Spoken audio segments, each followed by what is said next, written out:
Un chauffeur de bus britannique explique aux suspects habituels qu'ils ne peuvent pas voyager sans billets. L'éducation est importante. Alors la vidéo est un peu violente, du coup je vais être obligé de censurer quelques parties. Je vais faire du mieux que je peux.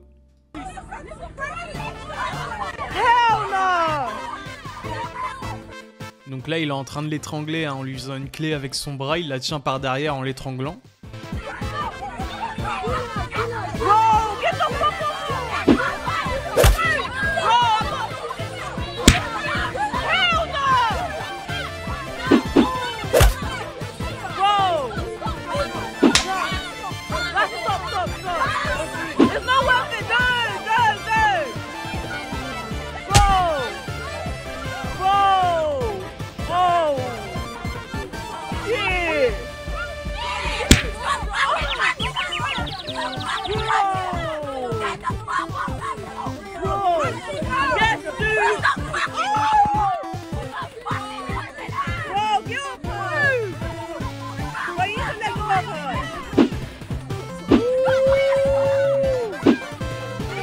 Insupportable ce genre de petit racaille là, complètement hystérique. Bien joué au chauffeur de bus.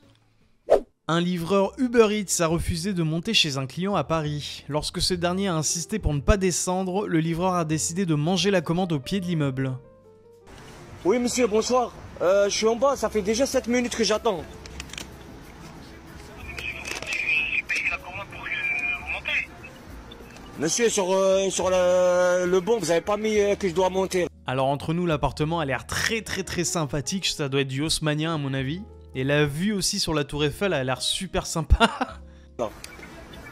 Ah bah là je vous le dis. Ouais, c'est quoi le code? 02 34 B. Et après, il y a un deuxième code aussi. Ah, c'est le même code et 3e étage. Est-ce qu'il y a l'ascenseur? Non, il n'y a pas la fin. Monsieur, je monte pas, moi, je vais pas monter. Soit vous descendez, sinon d'ici 1 minute. Vous descendez pas, moi, je vais partir. Écoutez, monsieur, moi j'ai payé les frais de déférence, c'est pour que vous montiez. C'est pas gratuit. Moi, je monte pas, monsieur. Voilà, je vous attends. D'ici 1 minute, vous êtes pas là. Moi, je pars. Je descends pas, je vais appeler Uber, monsieur. Ah, vous pouvez appeler Uber, hein. Vous avez pas noté con quoi je dois monter, monsieur. Allez, je vous laisse. D'ici 1 minute, vous êtes pas là. Votre commande, elle sera... moi je la prends et je pars. Hein. Je vais la manger. Au revoir. Voilà, toujours en direct avec la Tour Eiffel. La commande à Olivier, il ne veut pas descendre la récupérer. Il a payé 28 balles. La queue dalle. Oh, la sauce que j'aime, j'adore. Sauce algérienne. Aïe, aïe, aïe. Olivier, tu m'as mis bien là. Attends, t'as un tacos là, Olivier. Bref, je goûte si c'est bon, Olivier. Oh là, il est trop bon ton tacos. En direct, en bas de chez Olivier, son tacos, il est trop bon. Je voulais pas descendre. Oh là, merci Olivier. Tiramisu. Ça, j'ai pas vu ça, l'Europe. Oh là là là.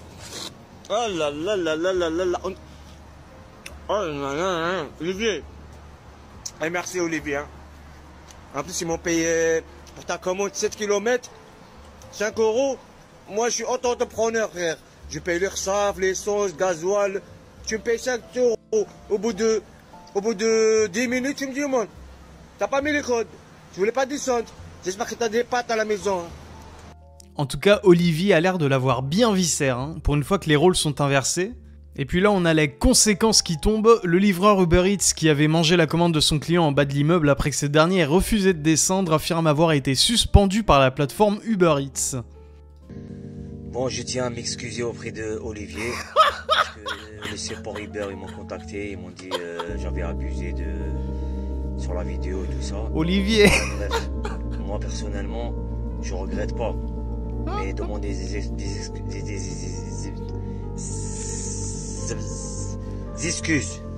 voilà, des excuses. Je vais pas me moquer parce que moi, le nombre de fois où je dois recommencer une prise parce que j'ai un putain de cheveux sur la langue qui sort de nulle part, c'est abusé. Excusez-moi, je regrette pas, oui, je regrette, oui, non, pas d'avoir fait ça. Bref, en vérité, tu l'as mérité. Mais je sais que... Je dis, est-ce que t'es un ouf, toi? La pute de ma mère, je regarde pas et je m'en bats les couilles. Je regarde, ils m'ont bloqué et ils m'ont suspendu mon compte. Mais de la psmeh, moi, chez nous, il n'y en a pas. Salam alaikum. Voilà, et c'est bon, je vais changer de métier de toute façon. Voilà, ça m'arrange plus.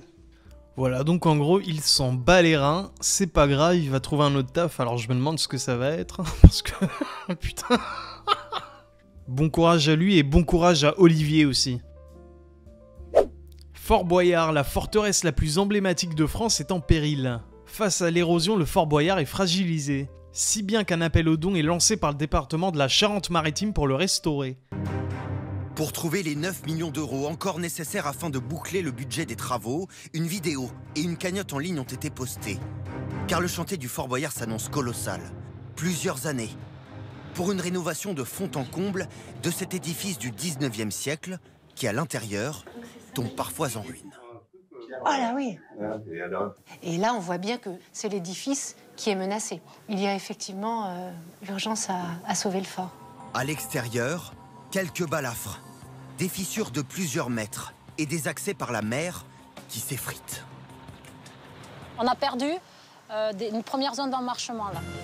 Rendu célèbre par son émission emblématique, diffusée depuis 35 ans, le Fort Boyard devrait se refaire une beauté jusqu'en 2028, sans pour autant interrompre les tournages. Le projet de protection du Fort Boyard contre la houle, effectivement, consiste à reconstituer les ouvrages historiques, c'est-à-dire un éperon, c'est-à-dire une digue de forme triangulaire qui vient se positionner au nord du fort, un havre d'accostage qui viendra effectivement protéger l'arrière du fort.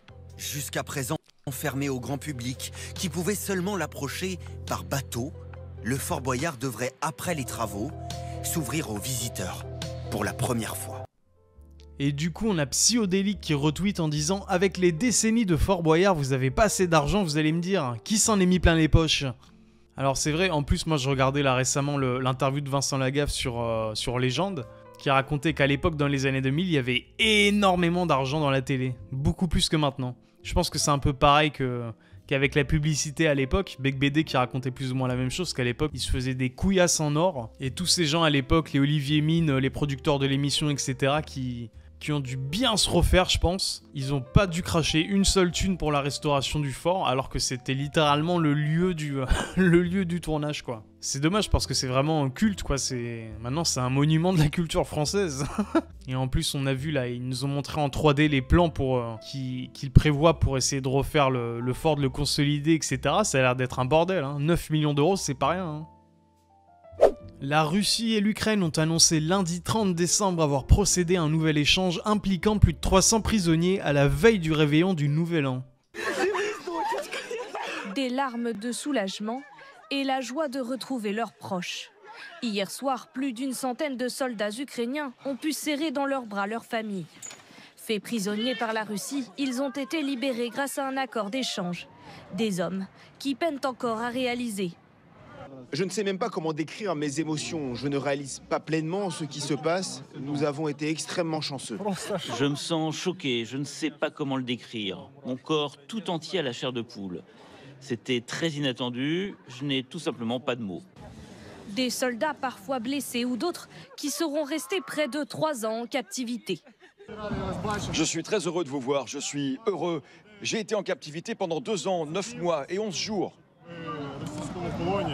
Dans un communiqué, l'armée russe annonce que 150 militaires ont été rapatriés du territoire contrôlé par le régime de Kiev vers la Russie.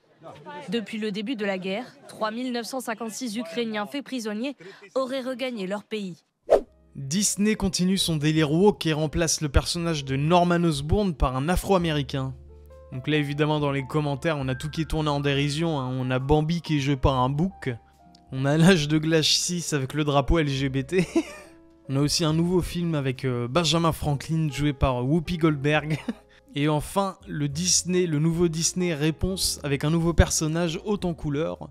Alors on se souvient des déclarations du PDG de Disney à l'époque qui avait dit il y a quelque chose comme 2 ans je crois. On va se calmer sur le progressisme etc. Mais enfin depuis 2 ans j'ai pas l'impression que ça se calme. Après l'interdiction de la pâte à tartiner El Morgen en France, l'Algérie a lancé une nouvelle pâte à tartiner Nella Délice à base de lait en poudre et conforme aux normes françaises. Alors conforme ou pas, je ne touche pas à votre truc de l'enfer là, je tiens mes artères. C'est logique, on est d'accord? Ok. Bon, aujourd'hui c'est le 25. Voici, je vous explique, messieurs dames. Ça veut dire que maintenant, c'est la nouvelle pâte à tartiner de marque algérienne, recette algérienne. Vous voyez? Sans gluten, sans huile de palme. Et validé par l'Union européenne, forcément. Puisqu'on n'a pas mis d'huile algérien. Eh oui, il fallait y penser. Merci moi. Allez, qui toi en premier? Allez, goûte. Et dis-moi ton opinion. On fait une queue ou pas? Non, pas de queue, j'arrive direct. Voilà. Qu'est-ce que ça donne? Elle est bonne. Qu'est-ce que t'en penses? Les cuillères à Nazmoul, t'as donné à tout le monde? Comment, qu'est-ce que t'as dit? Machallah. Machallah, ensuite. Allez-y, donne les cuillères à tout le monde, Nazmoul. Nouvelle pâte à tartiner de la marque algérienne. Je rêve où j'ai entendu quelqu'un dire dégueulasse derrière. Guelma, ouais, c'est beau Guelma, ça, allez-y. Dites ce que vous en pensez. Allez hop, un petit peu de diabète en peau, madame. Vous ne pouvez pas refuser cela. Je veux vous entendre. Nouvelle pâte à tartiner, la marque algérienne Nella Délice. Qu'est-ce que ça donne? Qui veut du diabète? Bon. Comment elle est? Ouais, délicieuse. Délicieuse, comment elle est? Elle est bonne, allez-y. Ah, vous connaissez, madame, hein, monsieur, allez-y. Je peux goûter ma femme. Bien sûr, madame Alou. Dites-moi ce que vous en pensez, monsieur. Rien. Qu'est-ce qu'il a dit, le monsieur? Il a dit que je la prends. Madame. Elle est bonne. Elle est magnifique. Ah, oui. Nouvelle pâte à tartiner, allez-y. Madame, je vous en prie. Oui, tiens, mon petit. Alors je ne sais pas s'il existe pire merde que les pâtes à tartiner pour le petit déjeuner, etc. Là, c'est vraiment mais des putains de bocaux de sucre, c'est n'importe quoi. En plus, il y a la marque italienne là qui elle pour le coup, d'où vient la recette un peu de, pas de l'El Morgen, mais du Kinder Bueno, là, de la crème qui est à l'intérieur. Normalement, t'as déjà une marque italienne qui a fait ce pot-là de pâte à tartiner. En tout cas, j'espère que ce délire va se tasser parce que ça devient vraiment lassant. Cette mode des pots de diabète, là, c'est n'importe quoi. Un Asiatique victime de racisme dans le métro. Ça commence à monter pas mal hein, du côté des Asiatiques qui dénoncent assez souvent maintenant l'insécurité dans laquelle ils se trouvent à Paris dans certains quartiers.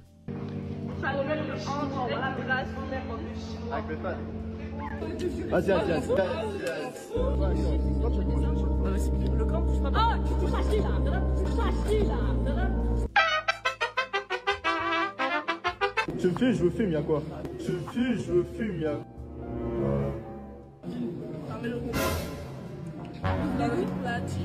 On vient du Chine. Allez manger le Chine. Allez.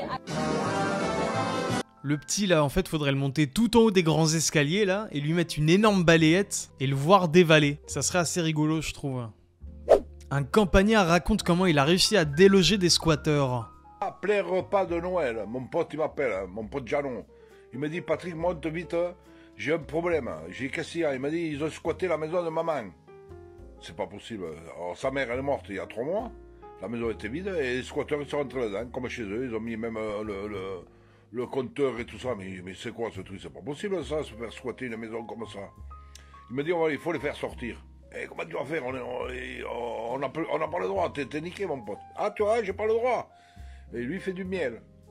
Alors il m'amène à la ferme. Il m'a dit mets-toi la tenue d'apiculteur. Il m'a foutu le truc blanc, là avec la cagoule, les gants et tout. On y est allé, il a balancé une ruche là-dedans. Ah, ça sautait par les fenêtres. Aïe, aïe, aïe, aïe, aïe, aïe, aïe, aïe, et vas-y, les mecs, il y en a un qui a pété une fenêtre, il est sauté du premier étage par en bas, ils se sont cassés les abeilles là-dedans, ils ont fait le ménage. Voilà, maintenant il faut qu'on récupère les abeilles, on ramène ça à la ferme, et puis voilà quoi. Donc la maison elle est vide, alors si vous avez les squatteurs, vous balancez une ruche, vous allez voir, ça saute partout. Et donc voilà, si jamais vous avez des parents un peu âgés ou des grands-parents, achetez-leur une ruche. On ne sait jamais, une ruche de poche. Comme ça, ils pourront se défendre. En plus, c'est marrant parce que j'ai littéralement, moi, un grand-père qui fait des ruches. Et effectivement, là, quand il retire la reine et que tu vois tous les seins qu'il y a autour d'elle, ça fait flipper. Hein. Voilà, sur ce, merci à toutes et à tous d'avoir regardé la vidéo. N'hésitez pas à lâcher un pouce, à lâcher un commentaire ou à vous abonner. Moi, je vous dis, prenez soin de vous, à la prochaine.